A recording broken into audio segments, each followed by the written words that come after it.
शशांक हगवणे, लता हगवणे आणि करिश्मा हगवणे यांना कोठडी सुनावण्यात आली आहे।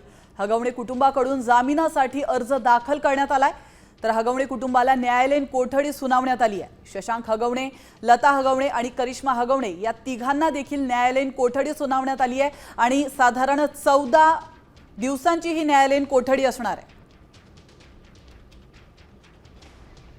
याविषयी अधिक माहिती देत आहेत आपले प्रतिनिधी अक्षय बडवे। अक्षय, अतिशय महत्त्वाची अपडेट समोर येते। शशांक, लता आणि करिश्मा हगवणे यांना न्यायालयीन कोठडी सुनावण्यात आली आहे आणि महत्त्वाचं म्हणजे त्यांनी जामिनासाठी अर्ज दाखल केलाय। काय अधिक माहिती?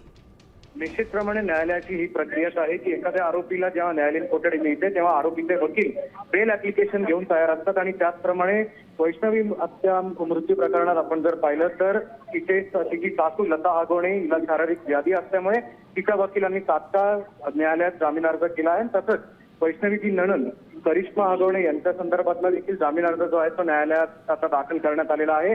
न्यायालय या दोघांनाही आज जामीन देतो का उद्या याची सुनावणी राखून ठेवतं हे पाहणं महत्त्वाचं आहे। नक्कीच धन्यवाद अक्षय, तुम्ही दिलेल्या महत्त्वपूर्ण माहितीबद्दल। तर आपण पाहतो या क्षणाची अतिशय महत्त्वाची बातमी।